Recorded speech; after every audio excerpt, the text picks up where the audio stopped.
నమస్తే జనబేరి న్యూస్ కి స్వాగతం. ముందుగా బులెటిన్ లో హెడ్లైన్స్.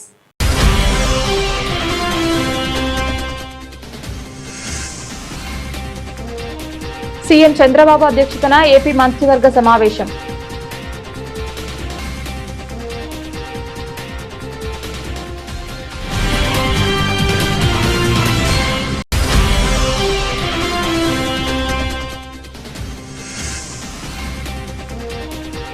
ఈవీఎం వీవీప్యాట్ గోదాంలకు పటిష్ట భద్రత. జిల్లా collector doctor G Lakshmisha.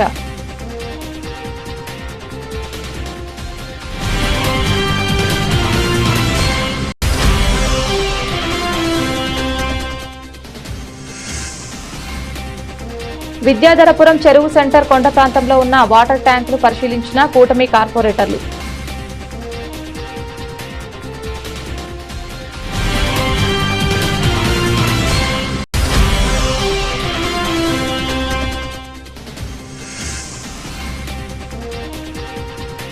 Maharashtra ఉప ముఖ్యమంత్రి అజిత్ పవార్ విమాన ప్రమాదంలో దుర్మరణం.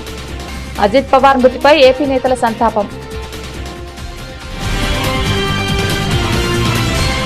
ఎలక్ట్రానిక్ ఓటింగ్ మిషన్లు వీవీప్యాట్ల గోదాంకు పగడ్బందీ భద్రత కల్పించడం జరిగినప్పటికీ నిరంతర పర్యవేక్షణలో అప్రమత్తంగా ఉండాలని సంబంధిత అధికారులను జిల్లా కలెక్టర్ డాక్టర్ జి లక్ష్మీష ఆదేశించారు.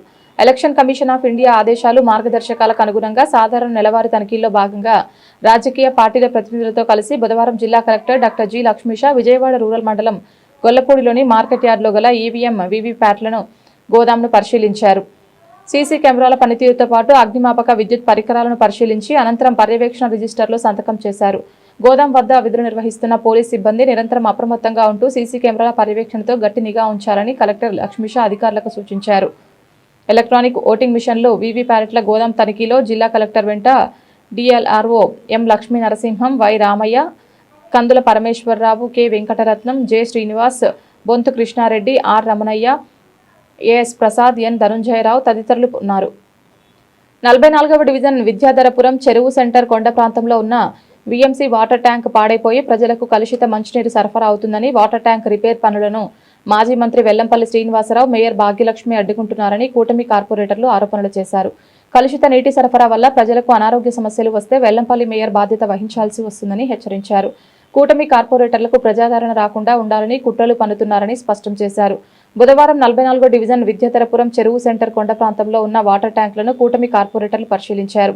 కార్పొరేటర్లు మైలవరం రత్నకుమారి, అత్తలూరి ఆదిలక్ష్మి, బుల్లా విజయ్ కుమార్, గుడివాడ నరేంద్ర, రాఘవ, అప్పాజీ, అబ్దుల్ హర్షద్, కూటమి నాయకులు మైలవరపు దుర్గారావు, మైలవరం కృష్ణ, అత్తలూరి పెద్దబాబు, బొడ్డుపల్లి శ్రీనివాస్, రెడ్డిపల్లి రాజు స్థానికులు వాటర్ ట్యాంకులు పరిశీలించారు. ముందుగా అందరికీ నమస్కారం. నా పేరు మైలవరం రత్నకుమారి, 44వ డివిజన్ కార్పొరేటర్.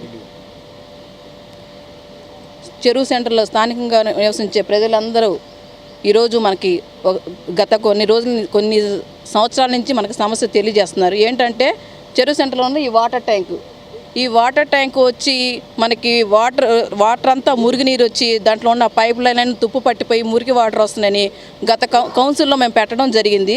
పెడితే స్థానికంగా ఉన్న స్టాండింగ్ కమిటీ కావచ్చు, మేయర్ గారు మాజీ మంత్రి వర్యులు వెల్లంపల్లి శ్రీనివాసరావు గారు ఈ స్టాండింగ్ కమిటీలో పెట్టిన ఈ వాటర్ ట్యాంక్ని ఆఫ్ చేయడం జరుగుతుంది. దాదాపు ఇక్కడ 50,000 మంది స్థానికులు నివసిస్తున్నారు.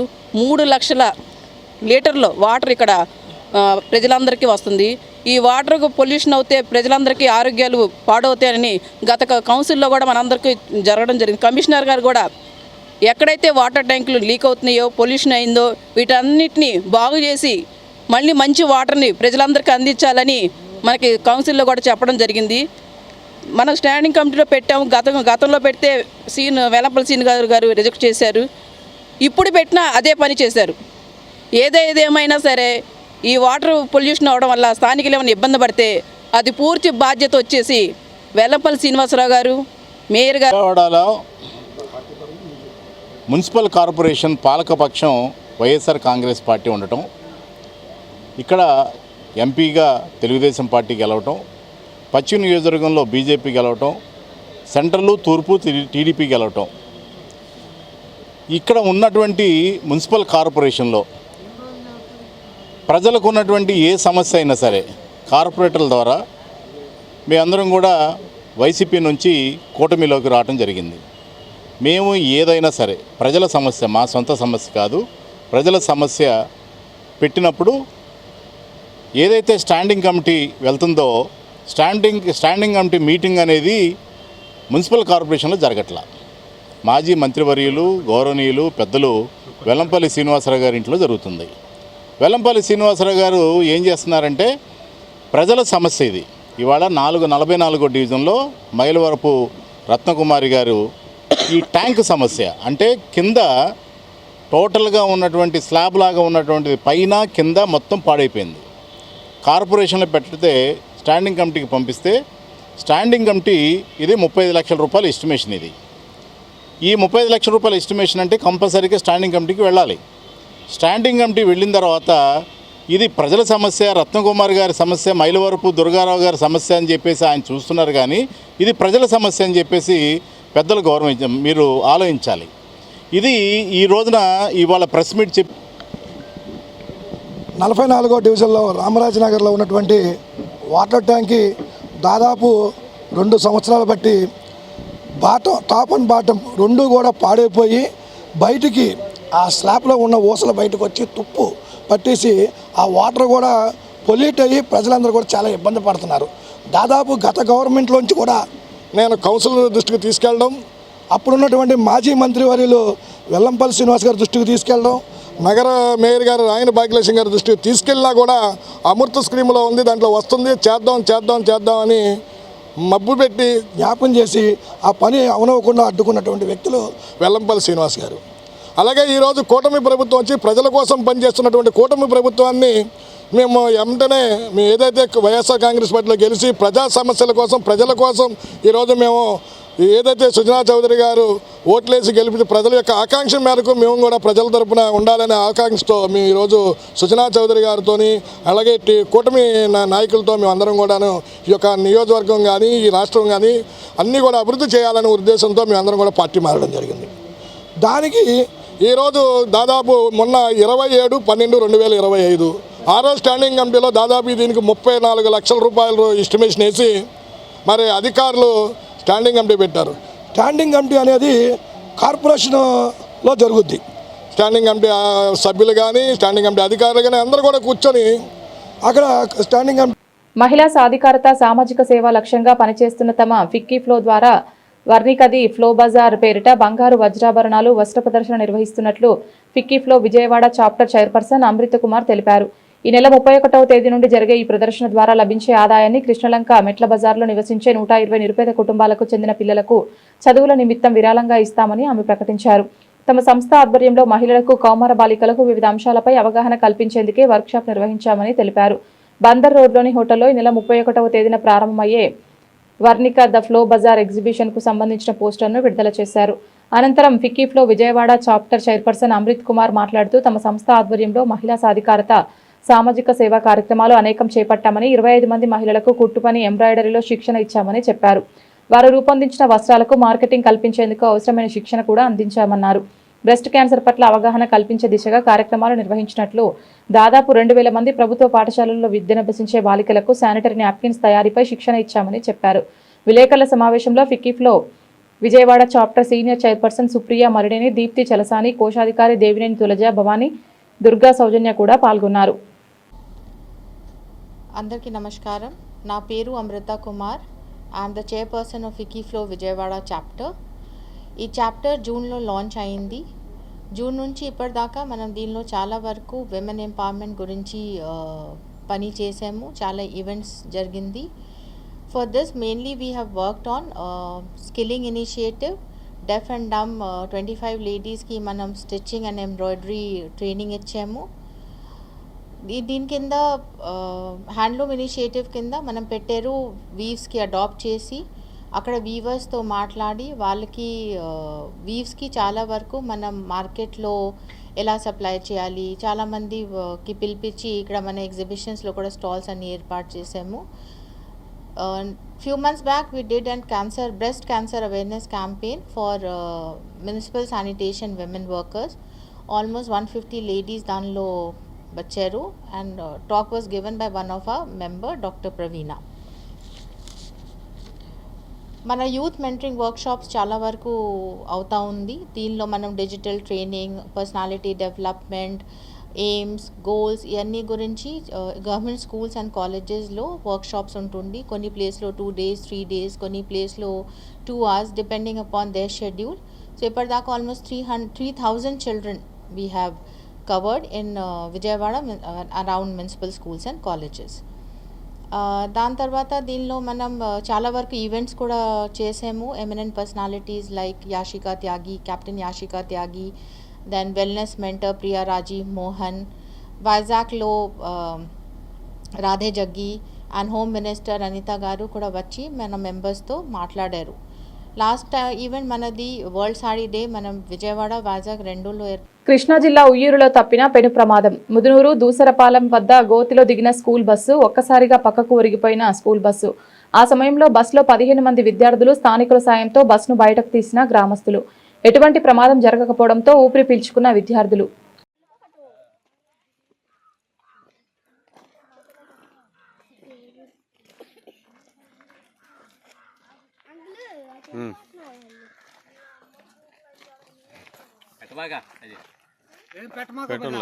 ఇబ్బంది అవుతుంది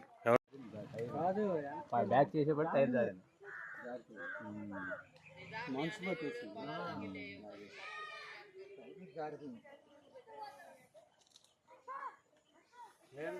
సరైన పెట్టుకో దిగి వెనక చూడాలి మనిషి బండి దిగి వెనక చూడాలి.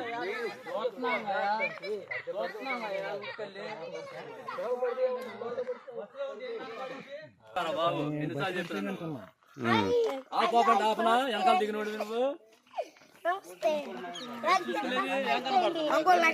యూట్యూబ్ లో పెడతారా, ఇన్స్టాలో పెడతారా?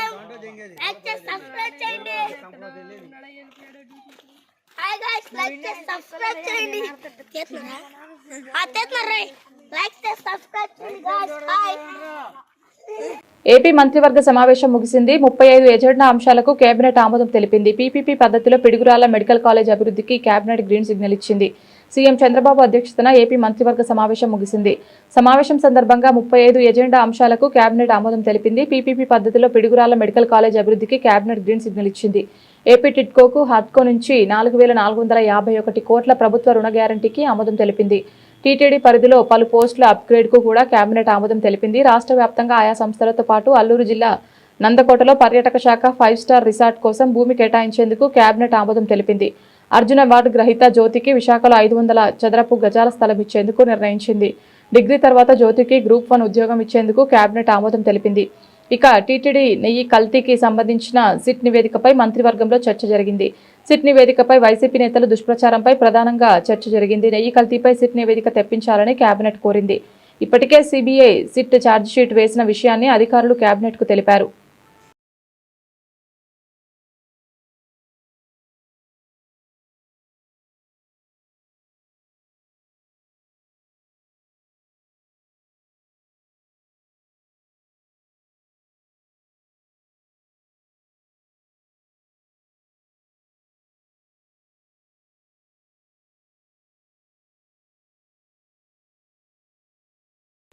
కూటమి ప్రభుత్వం ఎన్నికల ప్రణాళికలో ఇచ్చిన హామీలను వెంటనే అమలు చేయాలని మాజీ ఎమ్మెల్సీ కేఎస్ లక్ష్మణరావు డిమాండ్ చేశారు.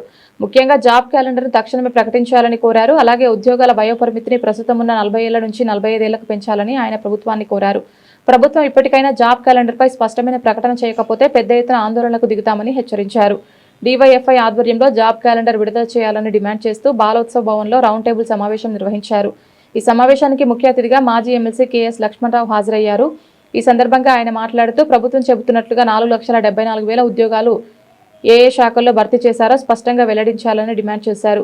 సూపర్ 6 హామీలో భాగంగా నిరుద్యోగ భృతి ఇవ్వకుండానే సూపర్ 6 సక్సెస్ అని ఎలా ప్రకటించుకుంటారని ఆయన ప్రశ్నించారు.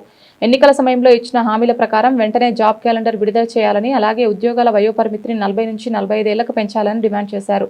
ప్రభుత్వం తక్షణమే స్పందించకపోతే రాష్ట్ర వ్యాప్తంగా నిరుద్యోగ యువతతో కలిసి పెద్ద ఎత్తున ఉద్యమాలకు దిగుతామని హెచ్చరించారు. కూటమి ప్రభుత్వం ఎన్నికల ప్రణాళికలో హామీ ఇచ్చిన విధంగా వెంటనే జాబ్ క్యాలెండర్ ప్రకటించాలని డివైఎఫ్ఐ యువజన సంఘం ఆధ్వర్యంలో జరుగుతున్న రౌండ్ టేబుల్ ఈరోజు డిమాండ్ చేస్తూ ఉంది. వాళ్ళు స్పష్టంగా ప్రతి ఏడు కూడా జాబ్ క్యాలెండర్ ప్రకటించి ఉద్యోగాలు భర్తీ చేస్తామని హామీ ఇచ్చారు. కానీ ఇప్పటి వరకు ఒక డిఎస్సి నోటిఫికేషన్ తప్పితే మరే నోటిఫికేషన్ కూడా ఇంతవరకు ఇవ్వలేదు. ఈరోజు రాష్ట్రంలో గ్రూప్ 1 కానీ, గ్రూప్ 2 కానీ, గ్రూప్ 3 కానీ, గ్రంథాలయాల్లో కానీ, పోలీస్ శాఖలో కానీ, అలాగే డిఎస్సికి సంబంధించి కానీ సుమారుగా 1,00,000 వరకు పోస్టులు ఖాళీగా ఉన్నాయనేది ప్రభుత్వ శాఖలు చెప్తున్నటువంటి అంచనా. మరి నిరుద్యోగం విపరీతంగా పెరిగిపోతున్నటువంటి పరిస్థితి. అందుకని ఈ పోస్టులు అన్నీ కూడా ముఖ్యంగా పోలీస్ రిక్రూట్మెంట్ బోర్డు చేసే పోలీసు ఉద్యోగాలు 15,000కు పైగా మరి పోలీస్ కానిస్టేబుల్ పోస్టులు ఖాళీగా ఉన్నాయని ప్రభుత్వమే ప్రకటించింది. నిరుద్యోగులు పెద్ద ఎత్తున వీటి కోసం ఎదురు చూస్తున్నటువంటి పరిస్థితి. అందుకని కూటమి ప్రభుత్వం వెంటనే తమ ఎన్నికల ప్రణాళికలో ప్రకటించిన విధంగా జాబ్ క్యాలెండర్ ప్రకటించాలని మేము డిమాండ్ చేస్తున్నాం. రెండోది వయో పరిమితి. నోటిఫికేషన్లో రెగ్యులర్గా రాకపోవడంతో అనేక మంది నిరుద్యోగులకి వయసు పెరిగిపోతూ ఉంది. వాస్తవంగా ఇప్పుడు 42 ఏళ్ళు ఉంది వయో పరిమితి. ఈ 42 ఏళ్ళని 48 ఏళ్ళకు పెంచాలని చెప్పేసి మేము డిమాండ్ చేస్తూ ఉన్నాం. ఎందువల్లంటే అనేక మంది దీని మీదే ఆధారపడి కోచింగ్ తీసుకుంటా ఉన్నప్పటికీ ఇప్పుడు ఉదాహరణకు గ్రూప్ 2 ఉంది, 4 ఏళ్ళు అయింది నిమిషం. అందరికీ నమస్కారం అండి. నా పేరు జి రామన్న, డివైఎఫ్ఐ రాష్ట్ర కార్యదర్శి. ఈరోజు డివైఎఫ్ఐ ఆధ్వర్యంలో జాబ్ క్యాలెండర్ రాష్ట్ర ప్రభుత్వం తక్షణమే ప్రకటించాలని డిమాండ్ చేస్తూ ఈరోజు రౌండ్ టేబుల్ నిర్వహిస్తున్నాం. ఈ రౌండ్ టేబుల్ సమావేశం రాష్ట్ర ప్రభుత్వానికి ఒక సవాల్ చేస్తున్నాం, ఒక ఛాలెంజ్ చేస్తున్నాం. ఈరోజు ప్రభుత్వం చెప్తున్న 4,74,000 ఉద్యోగాలు ఏ శాఖల్లో ఎక్కడిచ్చారో క్లారిటీగా చెప్పాల్సిన బాధ్యత ఈరోజు రాష్ట్ర ముఖ్యమంత్రి మీద ఉంది. కానీ అవి ఏం చెప్పకుండా కేవలం డిఎస్సి, పీసీ తప్ప ఇంకే ఉద్యోగాలు కూడా ఈరోజు రాష్ట్ర ప్రభుత్వం ఇవ్వలేదనేటువంటిది మేము చెప్పదలుచుకున్నాం. అట్లాగే ఈరోజు రాష్ట్ర ప్రభుత్వం చెబుతున్న ఇంకో అబద్ధం ఏంటంటే ఈరోజు అమరావతి ఆవకాయ, కర్నూలు కాకరకాయ కాదు, నిరుద్యోగులకు నిరుద్యోగ భృతి ఇచ్చారా? సూపర్ 6 హామీలో నిరుద్యోగ భృతి ఉందా లేదా? ఉంటే ఎందుకు ఇవ్వట్లేదు? మరి ఇవ్వకుండా సక్సెస్ ఎలా చేసుకుంటారు ఉంటుంది మా డిమాండ్. అట్లాగే ఈరోజు వయోపరిమితి, రెగ్యులర్ నోటిఫికేషన్ లేక దాదాపు 10 ఏళ్ల నుంచి గట్టిగా ఒక్క నోటిఫికేషన్ లేదు. ఈ నేపథ్యంలో వయోపరిమితి 48 ఏళ్లకు ప్రతి కాంపిటేటివ్ ఎగ్జామ్స్కి ఇవ్వాలనేటువంటిది మా 3వ డిమాండు.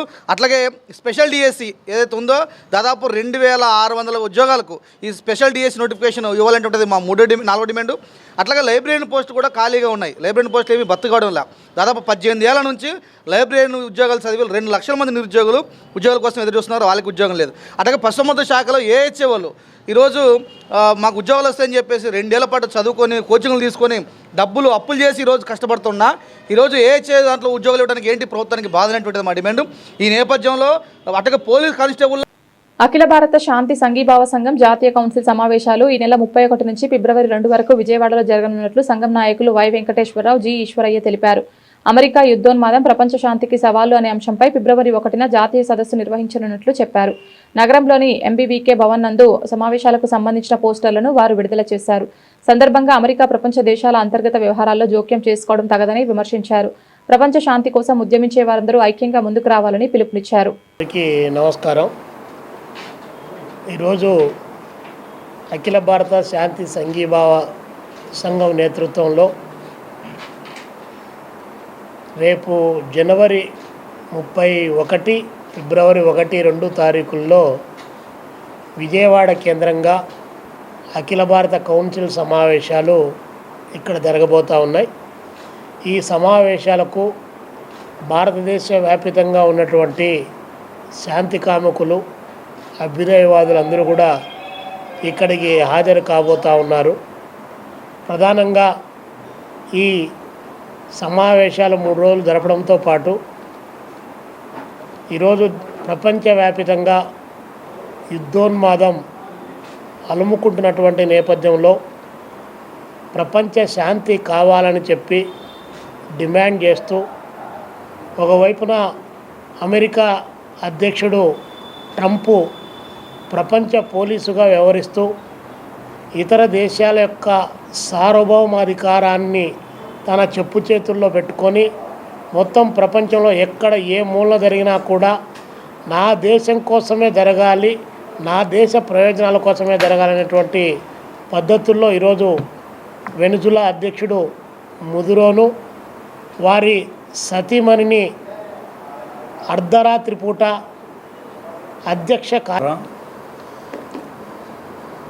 ఇంతకుముందే తెలియజేసినట్లు జనవరి 31, ఫిబ్రవరి 1, 2 తేదీలలో అఖిల భారత శాంతి సంఘీభావ సంఘం జాతీయ సమితి సమావేశాలు మన విజయవాడలో జరగబోతూ ఉన్నాయి.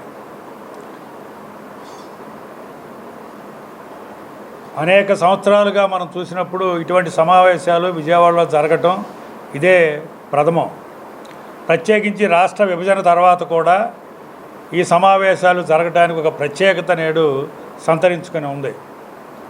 అయితే ఈ సమావేశాల సందర్భంగా ఒక జాతీయ సదస్సుని 1వ తేదీ ఉదయం, ఫిబ్రవరి 1వ తేదీ ఉదయం 10 గంటలకు మాకినేని బసపన్న విజ్ఞాన కేంద్రంలో ఉన్నటువంటి చుక్కపల్లి పిచ్చి ఆడిటోరియంలో ఒక జాతీయ సదస్సుని నిర్వహిస్తూ ఉన్నాం. ఎందుకంటే చుక్కపల్లి పిచ్చి గారి ఆడిటోరియం ఆయన పేరుతో ఉంది, మనందరికీ తెలుసు. గతంలో అనేక సందర్భాలలో ప్రపంచ శాంతికి భంగం కలిగినటువంటి అనేక ఘటనలు జరిగినప్పుడు మన విజయవాడ ఒక ప్రత్యేకమైన కృషి, శాంతి కావాలి, యుద్ధం వద్దు అనే ప్రత్యేక కృషి చేసింది. అందులో ముందుపీట నుండి ప్రత్యేక కృషి చేసిన వాళ్ళల్లో చుక్కపల్లి పిచ్చయ్య గారు ప్రథములు. ఆయన ఫిబ్రవరి 9న జరగనున్న ఆంధ్రప్రదేశ్ మెడికల్ కౌన్సిల్ ఎన్నికల్లో ప్రోగ్రెసివ్ డాక్టర్స్ ఫోరం ప్యానెల్ను అత్యధిక మెజార్టీతో గెలిపించాలని పీడీఎఫ్ ప్యానెల్ సభ్యులు doctor Uppalapadu Pavani, doctor Karnati Rohit, doctor Venkatanarayana విజ్ఞప్తి చేశారు. ప్యానెల్ సభ్యులందరూ నామినేషన్ వేశారని స్పష్టం చేశారు. డాక్టర్స్కి అనేక సమస్యలు ఉన్నాయని, వాటిని పరిష్కారం చేయడమే తమ లక్ష్యమని వెల్లడించారు. ఆంధ్రప్రదేశ్ మెడికల్ కౌన్సిల్ ఎలక్షన్ సందర్భంగా ప్రోగ్రెసివ్ డాక్టర్స్ ఫోరం ప్యానెల్ సభ్యులు ఆధ్వర్యంలో విజయవాడ ప్రెస్ క్లబ్లో మీడియా సమావేశం నిర్వహించారు.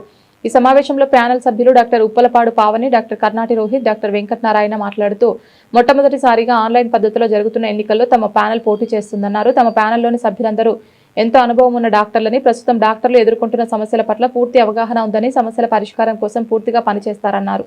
నమస్కారం అండి, నా పేరు డాక్టర్ రోహిత్ కర్నాటి, ఎండి జనరల్ మెడిసిన్. నేను కావలిలో ఉంటాను అండ్ అల్లూరు ప్రభుత్వ ఆసుపత్రిలో డిప్యూటీ సివిల్ సర్జన్గా పనిచేస్తున్నాను. అయితే ఈరోజు మేము కావచ్చు, నేను కావచ్చు, నాతో పాటు మా టీమ్ ఆఫ్ డాక్టర్స్ కావచ్చు, ఇక్కడ మేమందరం ఎందుకు అసెంబ్లీ అయ్యామనంటే, ఇప్పుడు 20 సంవత్సరాల తర్వాత ఆంధ్రప్రదేశ్లో మెడికల్ కౌన్సిల్ ఎన్నికలు జరగబోతున్నాయి. 20 సంవత్సరాల నుంచి ఎందుకు జరగలేదు అనంటే, అది కేవలం నిర్లక్ష్యం వల్లనే జరగలేదు. అది ఇటు మా డాక్టర్ సైడ్ నుంచి కావచ్చు, అటు మిగతా వాళ్ళ సైడ్ నుంచి కావచ్చు, పట్టించుకోలేదు ఎవరు. ఒక ప్యానెల్, నామినేటెడ్ ప్యానెల్ ఎన్నుకుంటారు. ఆ నామినేటెడ్ ప్యానెలే సంవత్సరాల తరబడి వాళ్ళే చేస్తూ అక్కడ రిజిస్ట్రేషన్ ప్రాసెస్ కఠినత్వం కానీ, లేకపోతే ఇందాక సార్ చెప్పినట్టుగా మిగతా విషయాలు కానీ, ఎగ్జాంపుల్ మన ఆంధ్రప్రదేశ్ స్టేట్లో గవర్నమెంట్ కావచ్చు, నాన్ గవర్నమెంట్ కావచ్చు, డాక్టర్స్ అనేవాళ్ళు క్వాలిఫైడ్ రిజిస్టర్డ్ మెడికల్ ప్రాక్టీషనర్స్ ఎవరైతే ఉన్నారో, క్వాలిఫైడ్ డాక్టర్స్ దాదాపు లక్షల్లో ఉన్నారండి. కానీ టోటల్గా ఇప్పుడు ప్రజెంట్ ఆంధ్రప్రదేశ్ మెడికల్ కౌన్సిల్లో రిజిస్టర్డ్ డాక్టర్స్ ఎంతమంది ఉన్నారు అంటే జస్ట్ 55,000 మంది మాత్రమే ఉన్నారు. దానికే ఈ కొలమానం. మేము ఎందుకు చెప్తున్నాం అంటే, లక్షలు, ఒక 5-6 లక్షల్లో ఉండే డాక్టర్స్ రిజిస్టర్ కూడా చేసుకోకుండా, ఎందుకు వల్ల అనంటే ఈ కఠినమైన ప్రాసెస్ కావచ్చు. నమస్కారం అండి, నా పేరు డాక్టర్ పావని ఉప్పలపు. నేను ఒక పీడియాట్రిషియన్ని, ఎగ్జిక్యూటివ్ ఆఫీసర్గా కూడా గవర్నమెంట్ సర్వీస్లో నేను పనిచేస్తున్నాను. ఈరోజు మేము ఇక్కడ మీ అందరి ముందుకి రావడానికి ముఖ్య కారణం, దాదాపు 20 సంవత్సరాల తర్వాత ఏపీ మెడికల్ కౌన్సిల్ ఎలక్షన్స్ జరుగుతున్నాయి. ఇన్ని రోజులు మన చేతిలో లేని ఆయుధం ఈరోజు మన చేతికి వచ్చింది. ఓటు అనేది మీ అందరికీ తెలిసి ఎంత ముఖ్యమో, డెమోక్రటిక్గా మనం ఎంత ముందుకెళ్ళాలి అంటే అందరి హక్కుల్ని పరిరక్షించే విధంగా ఓటింగ్ సిస్టమ్ అనేది ఉండాలి. కానీ 20 ఏళ్ళుగా, గత 20 సంవత్సరాలుగా ఏపీ మెడికల్ కౌన్సిల్లో ఒక ఎలక్షను జరగలేదు. ప్రతి వాళ్ళు నామినేటెడ్గా వచ్చారు. అలాగే ఎక్కడ డాక్టర్స్ యొక్క ఇబ్బందులు కానీ, వాళ్ళు ఎదుర్కొంటున్న విపరీతమైన హింసకు కూడా గురవుతున్నారు డాక్టర్స్. ఎక్కడ సేఫ్టీ తగ్గిపోతుంది. మీరు రోజు చూస్తున్నారు, మీ మీడియాలో ఎక్కడ చూసినా ఫలానా డాక్టర్, ఫలానా హాస్పిటల్లో వైద్యం ఎప్పుడైనా సరే ప్రతి డాక్టరు తన పేషెంట్ని కాపాడటానికి 100% కష్టపడతాడు. ఎక్కడైనా సరే అన్ఫార్చునేట్ ఈవెంట్స్ జరిగినప్పుడు డాక్టర్ని బ్లేమ్ చేయటము, కన్స్యూమర్ ఫామ్కి తీసుకెళ్ళటము జరుగుతుంది. ఈరోజు మేము పీడిఎఫ్ తరపున, అంటే ప్రోగ్రెసివ్ డాక్టర్స్ ఫర్మ్ తరపున ఈ 13 మంది డాక్టర్స్ దీని గురించి కఠినమైన చర్యలు, ఎవరైనా సరే డాక్టర్ గురించి మాట్లాడాలన్నా, చెయ్యెత్తాలన్నా, ఒక డాక్టర్ ఏదన్నా తప్పు చేస్తే కరెక్టే, తప్పు చేస్తే ఎవరైనా ఆన్సరబులే. కానీ డాక్టర్ ఏమి భగవంతుడు కాదండి. మా ప్రయత్నం మేము చేస్తాం. కోవిడ్లో ఎంతోమంది డాక్టర్స్ చనిపోయారు. ఇక అందరికీ ఈ సమయంలో మేమందరం కూడా ప్రోగ్రెసివ్ డాక్టర్స్ ఫోరం అన్న పేరుతోటి మేము ముందుకు వస్తున్నాం. ఈ ప్రోగ్రెసివ్ డాక్టర్స్ ఫోరం అన్నది దేనికోసం ఏర్పాటు చేసామంటే, ఇప్పుడు మెడికల్ కౌన్సిల్లో ఎన్నికలు జరగబోతున్నాయి. ఈ సంవత్సరం 20 సంవత్సరాలుగా ఎన్నికలు జరగలేదు గతంలో.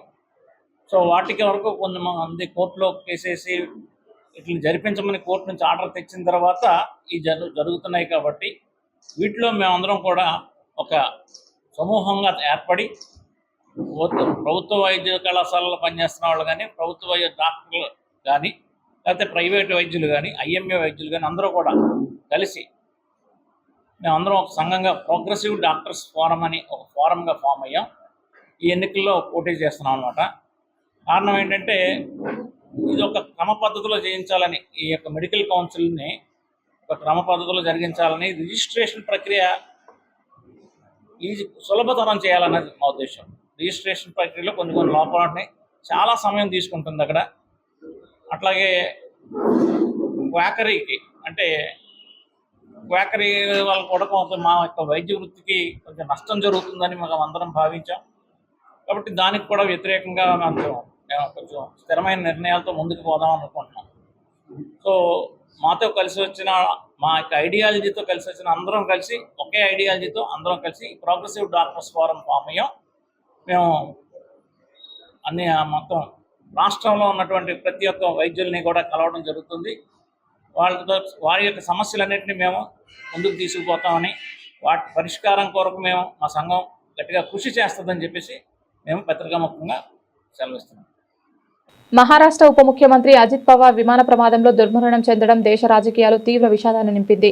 ఈ ఘోర ప్రమాదంపై ఆంధ్రప్రదేశ్ ముఖ్యమంత్రి నారా చంద్రబాబు నాయుడు, డిప్యూటీ సీఎం పవన్ కళ్యాణ్లు తీవ్ర దిగ్భ్రాంతి వ్యక్తం చేశారు. మహారాష్ట్ర ఉప ముఖ్యమంత్రి అజిత్ పవార్ విమాన ప్రమాదంలో దుర్మరణం చెందడం దేశ రాజకీయాల్లో తీవ్ర విషాదాన్ని నింపింది. మహారాష్ట్ర రాజకీయాల్లో కీలక నేతగా ఉన్న అజిత్ పవార్ ప్రయాణిస్తున్న విమానం బుధవారం ఉదయం ప్రమాదానికి గురైంది. ఈ ఘటనలో అజిత్ పవార్ సహా మొత్తం 5 ప్రాణాలు కోల్పోయారు. ఈ ఘోర ప్రమాదంపై ఆంధ్రప్రదేశ్ సీఎం నారా చంద్రబాబు నాయుడు తీవ్ర దిగ్భ్రాంతి వ్యక్తం చేశారు. ఈ మేరకు ఆయన సోషల్ మీడియా వేదికగా అజిత్ పవార్ మృతి పట్ల విచారం వ్యక్తం చేశారు. ఈ రోజు ఉదయం విమాన ప్రమాదంలో మహారాష్ట్ర ఉప ముఖ్యమంత్రి అజిత్ పవార్ హఠాత్తుగా మరణించడం నన్ను దిగ్భ్రాంతికి గురిచేసింది, తీవ్ర బాధను గురిచేసింది. ఆయన కుటుంబ సభ్యులు, స్నేహితులు, అనుచరులకు నా హృదయపూర్వక సానుభూతిని తెలియజేస్తున్నానని సీఎం చంద్రబాబు అందులో పేర్కొన్నారు. బులెటిన్ ముగించే ముందు హెడ్లైన్స్ మరొకసారి.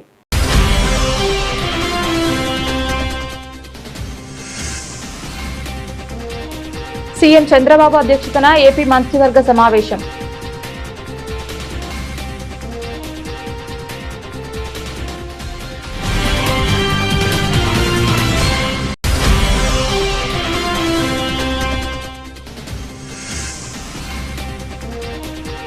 ఈవీఎం, వీవీప్యాట్ గోదాంలకు పటిష్ట భద్రత. జిల్లా collector doctor G Lakshmisha.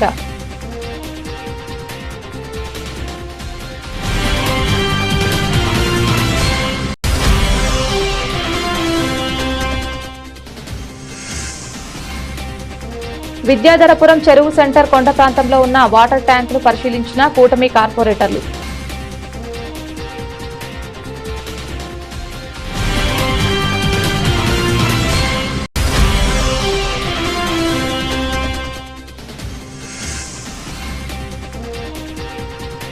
Maharashtra ఉప ముఖ్యమంత్రి అజిత్ పవార్ విమాన ప్రమాదంలో దుర్మరణం. అజిత్ పవార్ మృతిపై ఏపీ నేతల సంతాపం. ఇది ఇవాల్టి బులెటిన్. తిరిగి మరొక బులెటిన్లో మళ్ళీ కలుద్దాం. అంతవరకు సెలవు. నమస్కారం.